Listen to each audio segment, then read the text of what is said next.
Hello? Diana, Ding to. Oh, Ding. Patulong naman, andito na ang mga kalaban. Ha? Asan si Darna? Wala eh, lasing kagabi, nag-half day. Half day? Oo eh, pasensya na. Sige, wait, papunta na ako. Aray. Ha?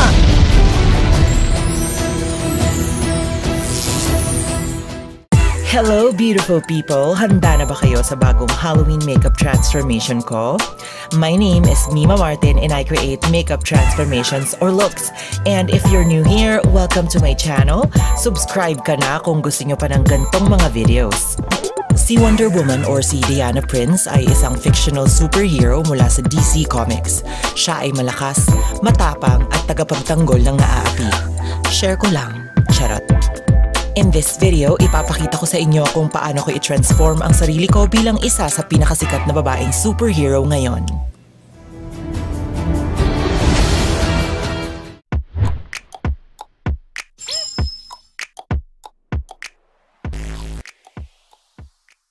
Simulan natin to ng hubot-hubad. Charot. Unahin natin ang skincare cause if you're gonna wear this look sa Halloween party na aatinan nyo ng buong gabi, makakatulong itong ibalik ang lakas at resistensya ng balat sa dabi ng kemikal na ipapatong mo sa pes. Charot. Pero seryoso, always moisturize before putting on makeup. Now for foundation. Ayan, tama. Ihahalo ko lang yung BB cream ng Pond's and foundation ng Maybelline.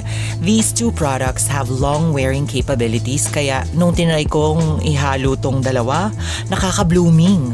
Blooming pa sa bagong kasal. Char. Ilapat lang sa muka using a flat kabuki brush. Huwag kalimutan ang leeg. Now concealer. Itago natin ang mga bakas ng nakaraan tulad ng stress, kakahintay sa reply niya, sa sasabihin ng iba at kung ano-ano pa.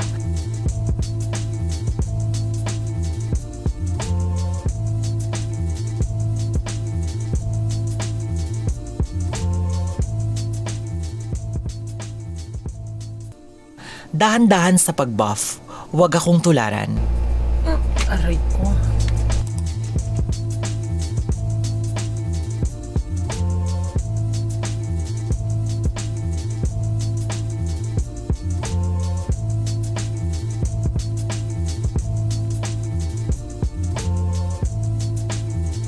Now, para sa kilay na nakakababae, yung tutubuan ka ng bilat, charot. Favorite ko ngayon ang Maybelline Fashion Brow. Tamang-tama lang ang timpla ng pagka-creamy niya, di masyadong matapang, di ka matatakot diinan ng pagkilay. Para sa look na to, gagawin ko yung kilay na pang-aurahan, yung hindi masyadong bukayo, charot. Yung pwede mong ilabas ng bahay nang walang masasabi yung mga tambay na sumisipol sa'yo. Yung mapapayuko na lang sila pagdaan mo. Char.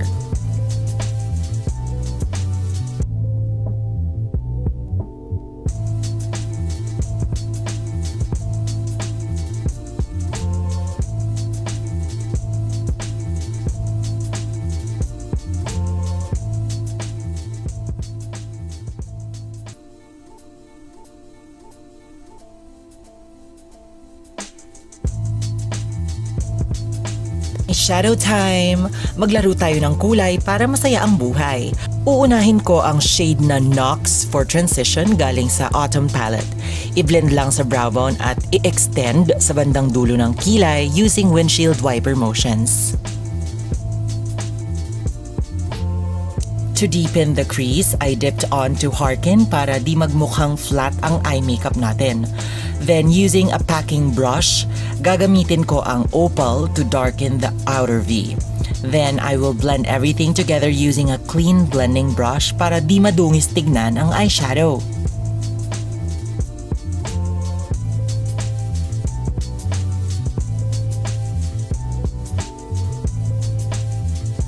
Then, from Detail Makeover's Metallics eyeshadow palette, I used Maya, which is a beautiful gold shimmer shade. Doon tayo sa makeup na mukhang pwedeng isanla. Charot. Now, I'll be extending Harkin sa lower lash line to intensify the look and Opal to darken the lower lash line.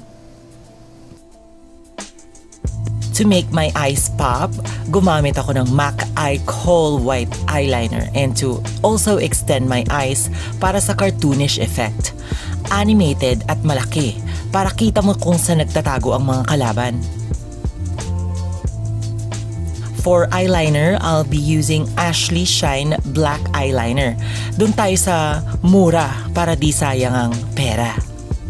For my eyeliner, habaan natin gaya ng pasensya ko sa mga jeepney driver na nagpupuno ng pasahero bago umalis. Char.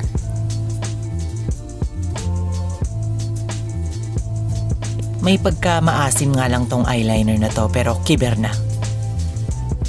Now, lagyan natin ng outline ang white eyeliner kanina para magmukhang cartoons talaga ang mata.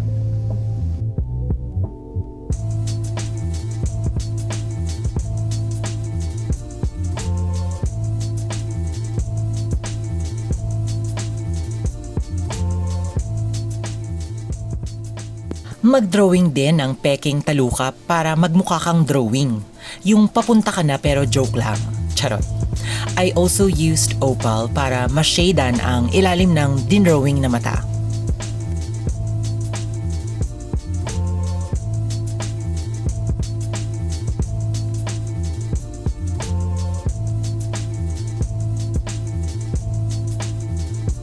For mascara, waterproof dapat para pag naluha ka sa mga suntok ng kalaban, di ka kalat at para di ka mukhang talunan. Then, para sa false eyelashes, gumamit ng pangmalakasan yung kita hanggang Tagaytay. Dasalan din natin yan para magtagal hanggang umaga. Mekeni, tugtog do re mi.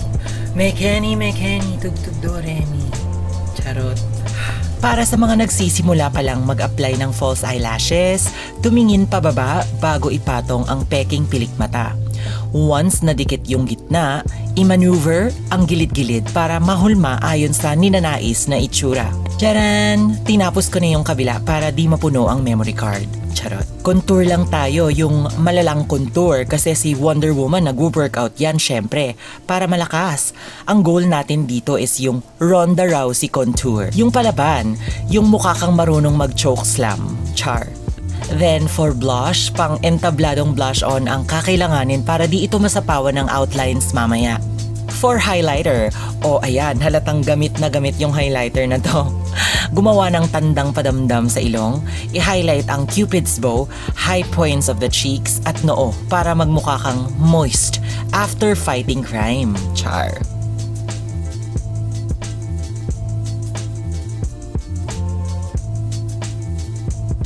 Then for lipstick, pumili ng kulay pula.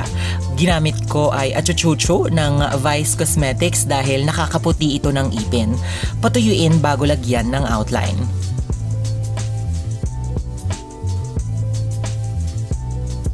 Now for this part, kailangan nyo ng steady na hand.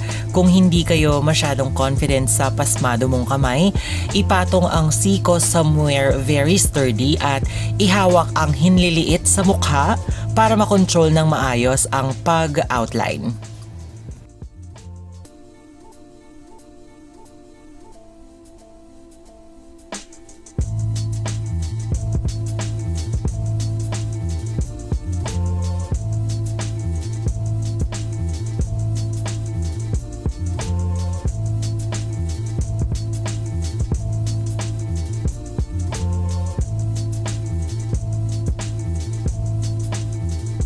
Para sa outlines ng pop art comic effect, sundan lang ang shadows ng inyong facial features at lagyan ng white face paint ang kailangan mong i-highlight.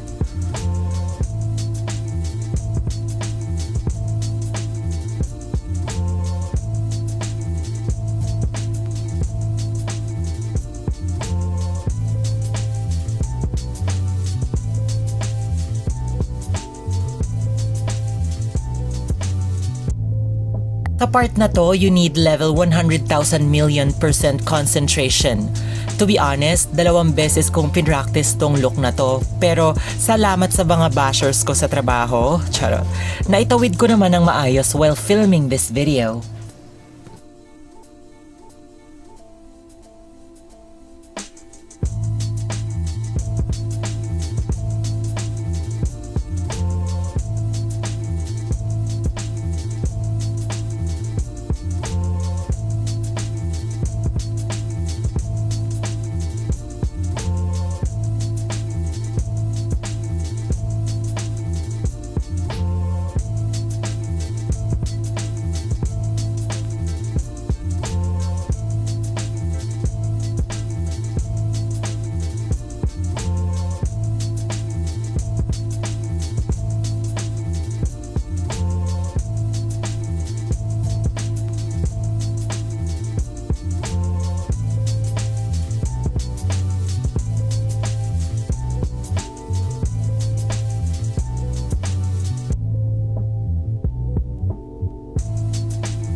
To complete the look, magkulot na parang prom night circa 2000s at magsuot ng kahit anong Wonder Woman-inspired headband. To add more to the pop art effect, i-outline lang ang collarbone at dodo. Ayan na! Magtago na ang mga kalaban dahil andito na si Wonder Woman. Sana makatulong itong video na to kung naghahanap ka ng look sa inyong upcoming Halloween event. Kung hindi naman, sana na-enjoy mo ang panonood. Che, charot. Laging tandaan na ang makeup ay isa sa kasangkapan natin patungong tagumpay. Nagpapadagdag ito sa kumpiyansa, tiwala at pagmamahal sa ating sarili. Kaya huwag kang matakot na lagyan ng kolorete ang iyong mukha.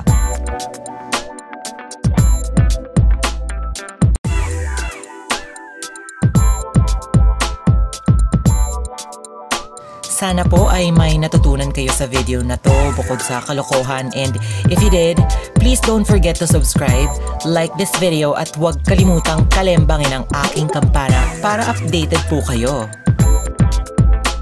I love you guys! Good luck! Okay, so ito na. Wait lang, focus na natin. Okay, so ito na po ang winner ng giveaway ko. I'll be using this website, commentpicker.com, to select my first giveaway winner. Click ko lang to para mabunot pa rin yung paulit-ulit yung comments. Paste my link. Search. Alright, so I have 30 commenters. And then, click here na kung sino po ang mananalo. Congratulations!